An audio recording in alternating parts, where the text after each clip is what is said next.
So, first time ever that we're doing this Lion podcast, Lion's Den meeting. We are even in that wonderful opportunity of saying we're trying to figure out what we're going to call this. But our first guest today, Dr. Idahosa, Yes. is a general practitioner here in Hull, UK. And we're so honored that you were willing to sit down with us and wrestle with how do we help our leaders, particularly leaders in multiple cultural settings in Africa, but throughout the world who tune into the Lion Network.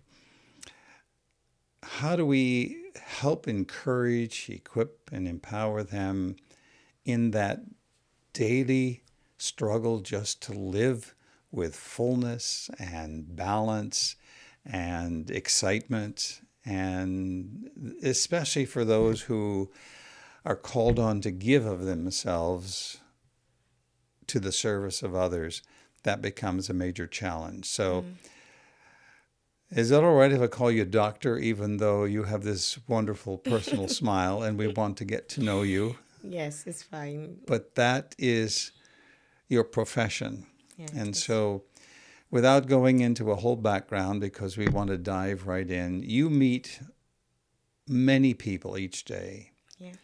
And yes, now you are in the UK setting. And as you think about the average stresses and lifestyle issues that affect young and old, what are your concerns as a physician as you're talking with people or attempting to make a diagnosis of what they're facing? Okay. I think for me, and obviously with my practice here in UK, the biggest challenge I've seen with people, especially when it has to do with stress, is not even knowing what is going on with them, not being aware that this is what is going on. So I always say that, the first point in at least tackling something is to identify what it is. I have a lot of people who come in every day wanting to make some diagnosis, wanting you to find out something going wrong Because they have a pain or a because they have a struggle. pain, they have a headache, they have, Yeah. let's say stressors, anxiety, shakes, tremors, and they want you to put a name to it. They want to get some tests done. They want to get some scans done. They feel like something is not right, but they haven't identified that this is just stress. This is just the body breaking down, or the body telling you that you've had enough. You need to do something. So what they always just want to find, what's the next diagnosis? What's the next medication you can give me? What's the next thing to fix me up? But, you know, From a leadership point of view, yeah. because leaders have that same issue as they're working with teams or working with organizations, an awareness of what is the context within which people are experiencing pain or struggle or frustration or anxiety. How do you get at that as a doctor? Obviously, asking questions, but what leads your assessment or your diagnosis of people's issues? So I just start by telling them, okay, tell me about what's been going on. Tell me about when you first noticed the symptom. What has changed in your life? What about your work? Find out about your family. It's interesting because general practice, that's what it's about. It's not necessarily about disease identification. It's about the whole being in front of you. So we know that the whole being is not just health. There's life, there's family, there's work. Things are happening around these persons, and we have identified in general practice that all of these things contribute to how the person feels, how they are, general well-being as More well. than just their More than biology or just what's biology happening. or organs Okay. failing and all of that. So we start by not just focusing on, this headache or this pain. We want to know about you. We want to know what your normal life is like, what's happening now, what has changed over the last maybe few weeks or months. And by so doing, they start to talk without even realizing that they have diagnosing the problem by just speaking. Yes. But that's where we come in. That's where we come in. We listen, we understand what's been going on. We can find where the gaps are or where the triggers probably came from obviously a conversation. And with that, we try to use that to take them back, point things out. Can you see this? Or do you notice that it started when you increased your demands at work, or when you changed your shift pattern? Or have you noticed that it started since you had your new baby, or things like that? Or have you noticed that this started off when you had your, probably you got divorced or you got separated? So we kind of help them to see, and there's almost always that aha moment, like, oh, I didn't think about that. Oh, I didn't figure this out. So it's quite interesting. For me, it feels like more investigative kind of practice, because we're trying to find the root cause, not necessarily from doing tests or scans, but just by having that conversation and paying attention to details, looking at facial expressions, seeing how their faces change when they start to talk about something, tells you that something is there. You need to explore that. So now you're speaking as a physician, because you ultimately are called upon or expected to make some kind of a diagnosis of some issue that's going on, some physically felt thing. Would you say, however, that those very same concerns would be important for leaders to keep in mind as they're dealing day to day with team members or organizational members, to be able to ask questions, not necessarily probing questions like a doctor would, but talk about that a little bit in terms of what you see in the stress environments for people. Oftentimes it's their boss or their what's going on at work, and how do I deal with these people? So for me, especially with leaders, I think every leader should have sort of a basic understanding of what stress is. Stress is not a bad thing. It's a body's normal way of responding to physical or psychological, events or demands, more or less. So I think every leader should kind of know and be able to recognize stress signs, right? Not just for themselves, but even for the people they lead. For example, you have a very good co-worker or, worker under you, and he's been absolutely fine, but all of a sudden starts to turn up late to work, starts to get quite fidgety at things, starts to snap easily, or just gets, quite angry all the time. Those are stress signals.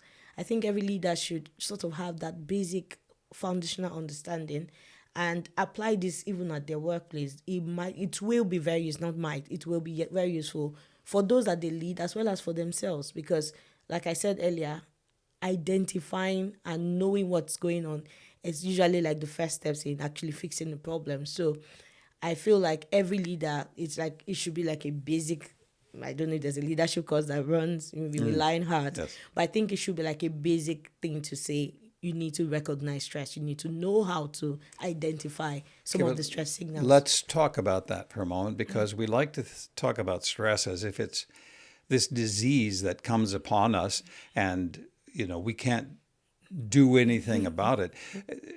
The way you described it, we must see there are portions of our life, much like you can't control rain or you can't control the sunshine, but there will be stressful moments in your life.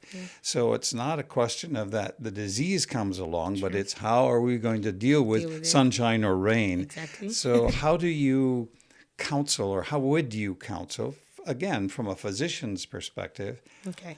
Because leaders themselves are experiencing that sense. My disease is stress, and so I just have to get rid of it. Well, that's like getting rid of sunshine. Exactly.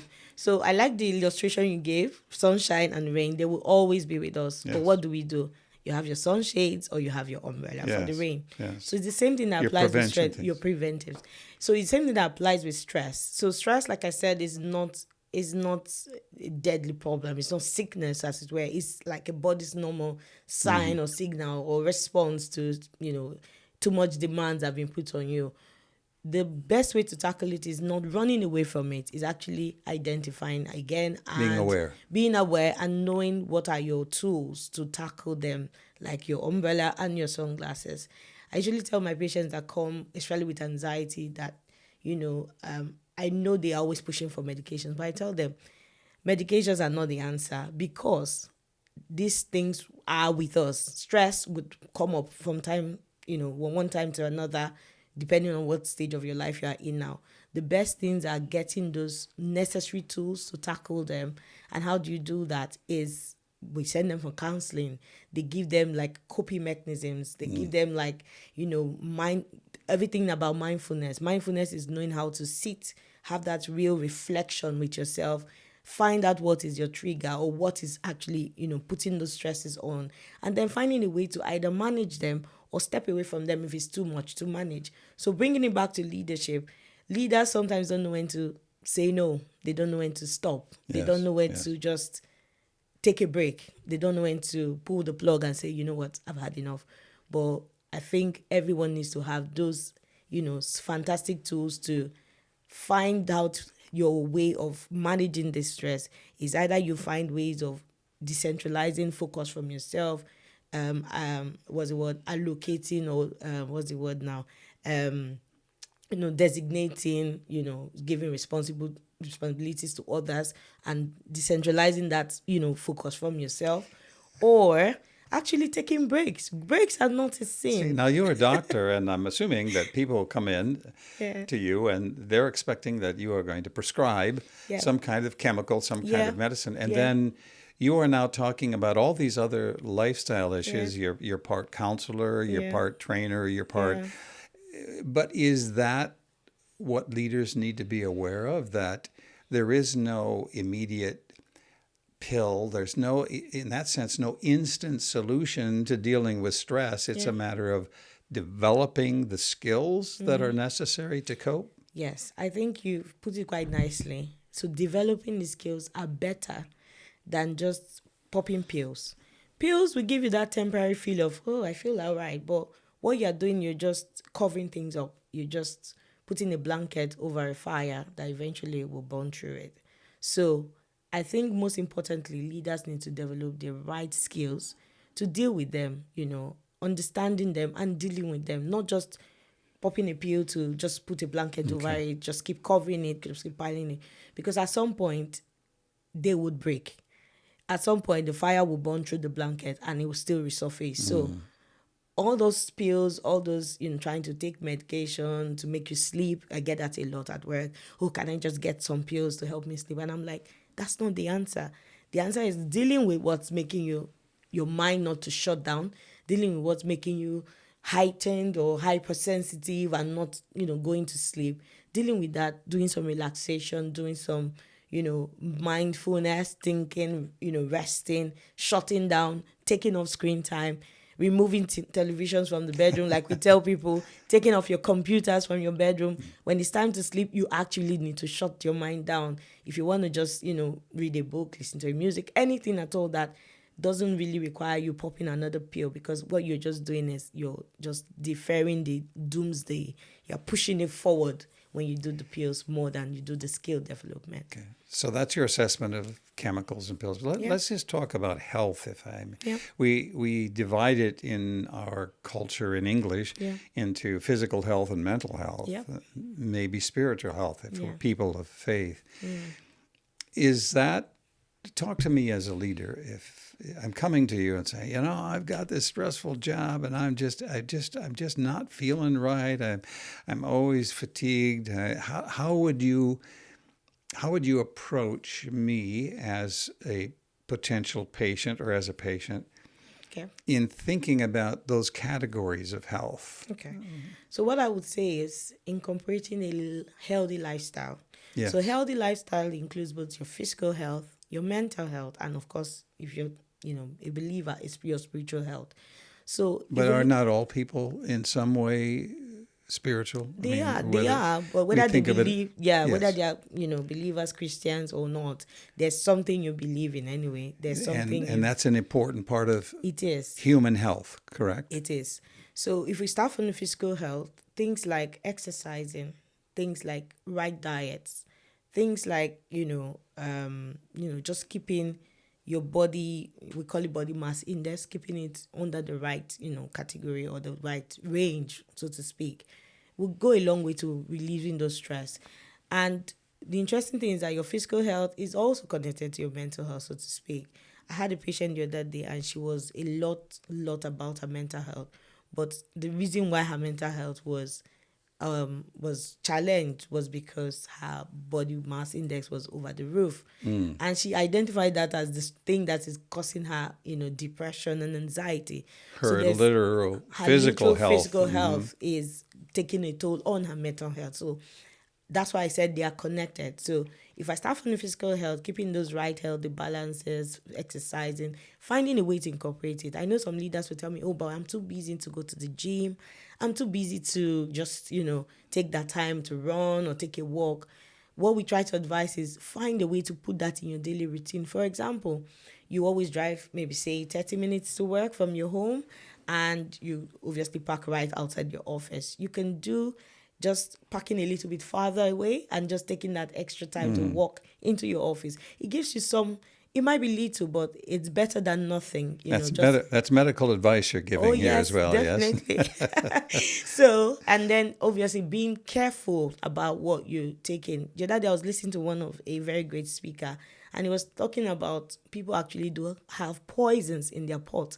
And it got me thinking, what we eat, are we paying attention to what we eat? The right things, the right amount, the right portions, is quite important in keeping and maintaining that physical health, healthy lifestyle. And then if you go over to the mental aspect of things, it has a lot to do with just understanding yourself, listening to yourself, doing a lot of reflection. Is that what you mean by mindfulness? Mindfulness, yes. Paying attention to yourself, having that sort of honest conversation with yourself, if I put it that way. So sitting down, not behind cameras, not trying to perform, just having that, deep thinking with yourself to say, okay, where am I now? Taking stock of things. What is actually stressing me out? What's causing me anxiety? What's making me angry? What has come on in my life in the last few months that seem to put me on the edge? So that is quite important. And sometimes people talk about things like meditation to help with, mindfulness, to help with mental health, relaxation as well. And then that's where the spiritual aspect comes in. So meditation is something that we do a lot, spiritually. And interestingly, it has a toll on your mental health as well. So they're kind of intertwined, if you like, if they kind of move quite fluidly. You can't really say, oh yeah, I draw the line between my physical health, because they are all connected with my mental health or your spiritual health. So mindfulness, meditation has been proven to be something that really does help, your mental health, help you relax a bit, help you to, calm all of those stresses or stressors out, and then just get a good state of mental health. And then of course it also improves your spiritual life, because what you're meditating on is elevating, or depending on what you're meditating anyway, but what you're meditating on hopefully should elevate your spirit as well as improve your mental health. So somehow they are all connected one to another. And if you try to take stock of all of these three areas and kind of do the right things in all of these areas, I think we'll have a very healthy leader, functional leader. So one of the things we talk about as essential for good leaders and therefore healthy leaders is that they have this serving heart. And so these very same concerns they must have about others.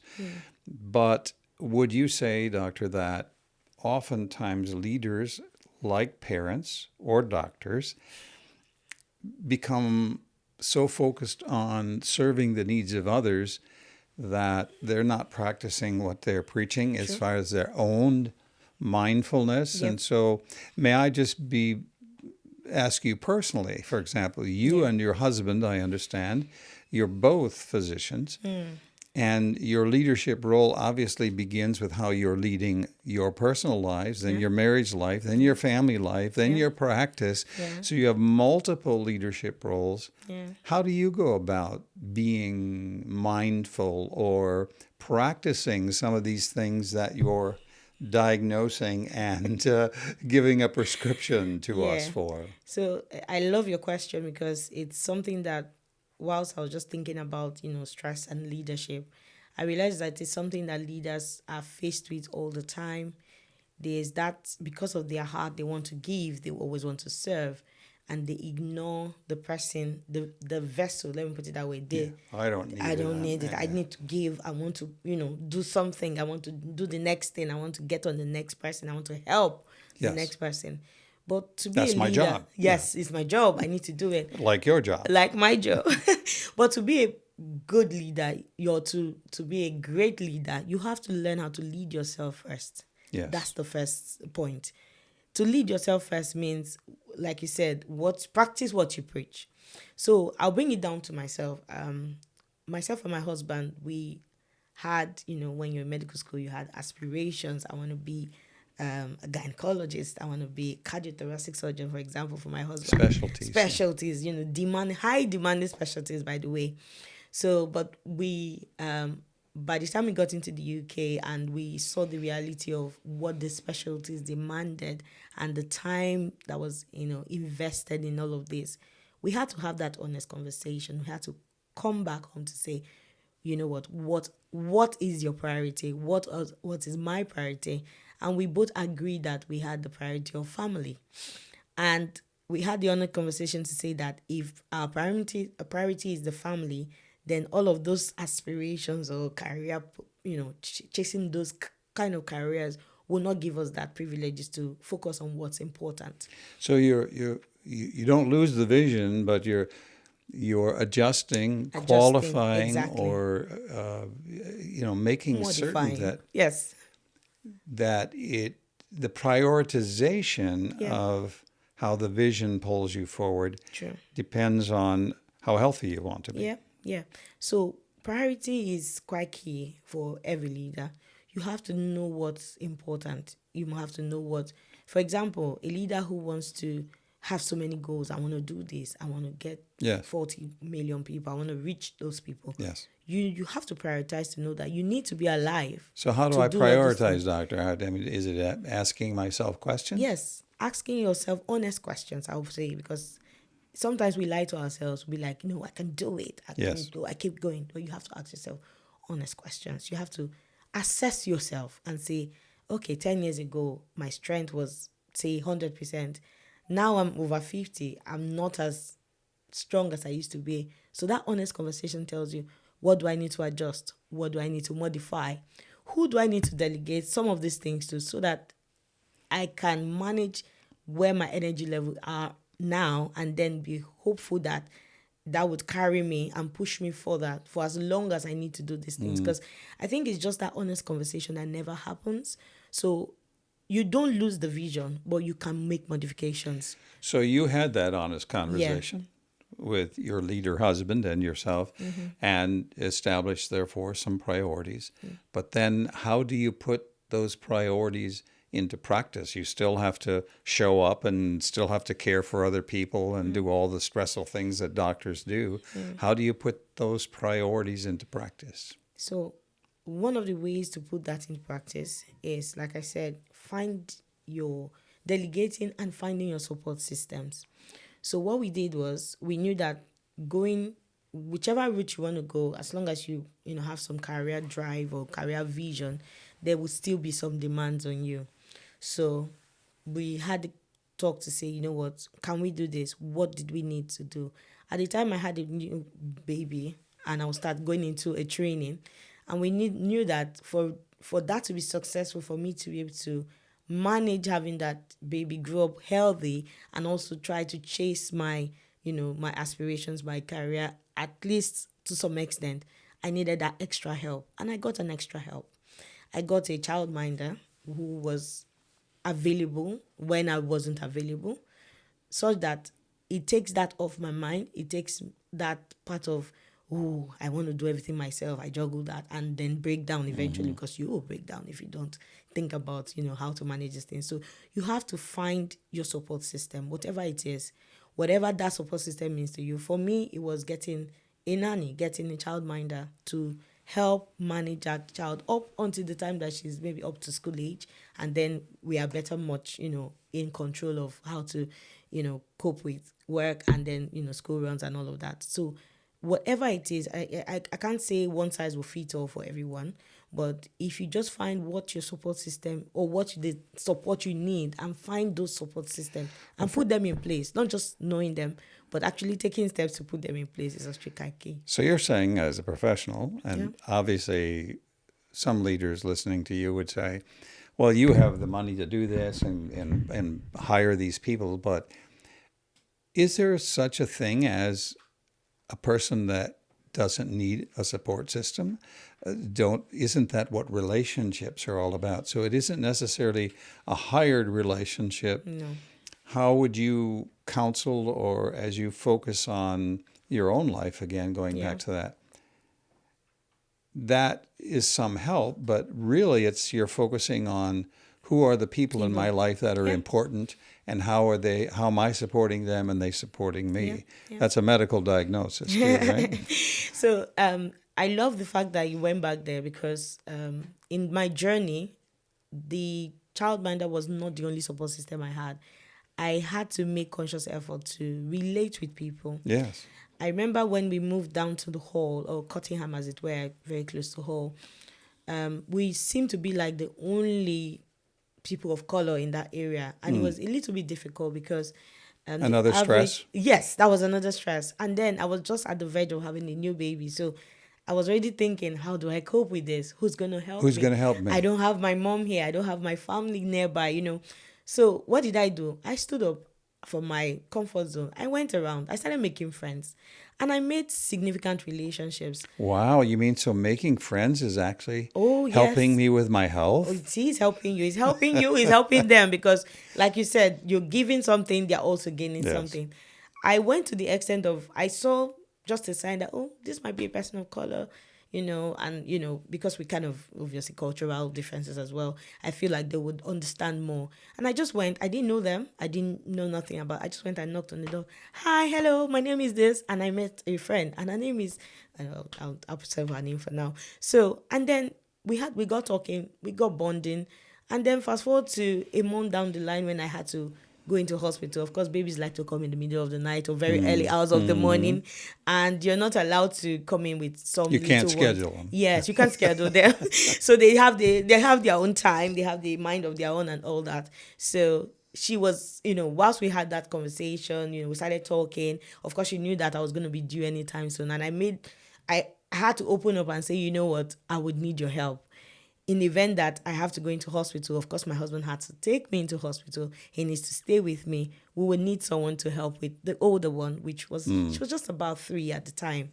So she was like more than happy, because she had a daughter as well who was just about the same age. So she was like, she's more than happy to do that. And she did.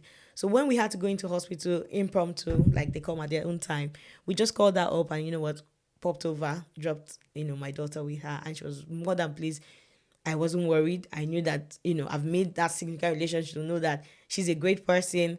My daughter is safe with her. So I wasn't in a hospital trying to have a baby while stressing about the other one who is quite a minor. I don't know what to do with her. No, it was sorted. Why? Relationship. And again, I didn't have to pay for it. I just needed to step out of my comfort zone, make friends, connect with people, and just move out. I think that's the main problem people have. And so that was dealing with more of a crisis or a difficult, stressful moment for you. But what about now, when things are going well? Do you still focus on building those relationships, and because it's part of your health? Yes, I'd say yes, because that relationship I made, I continued in that light, and it has grown to what we call it Cottingham bubble. So it's a bubble because I just put everybody together on a WhatsApp group. I put a couple of families together, and it's become like a support system for everybody in that so area. now you're using technology to build a support system. Technology has helped. Where you don't have time to sit to chat, you can put everybody in a group, and it feels like we're all in the same room, have conversations. People come up on the group at different times to say, you know what, I need help with this. Who can help pick up my daughter? And someone will just be like, don't worry, I'll get her from school. So it has not only helped me, it has helped everyone. There was no election, but they called me the Cottingham bubble president. Why? I put everybody together. So now it looks like, yes, my life is a lot stable. I can manage my own time, now that I'm more of a specialist. but I still need that help now and again. In fact, at yesterday, I needed someone to watch my kids because Wednesday is one of the days where both I and my husband work. The other days we kind of alternate who works and Yes. who doesn't. So now that they're on holiday, I needed someone to watch them whilst we both had to work. And again, someone from the bubble, I just called up and I'm like, please, can they stay with you, stay with your kids all day, and I'll pick them in the evening when I come back. And I still make use of that, my relationship bubble that I have built over the years. So But now you have that profession, you have that personality. yeah. What if I don't have those same connections and skills? And I know a lot of leaders who would say, I just need my space. I don't feel that people are important. In fact, they're with people all day, so I just want to get away from people.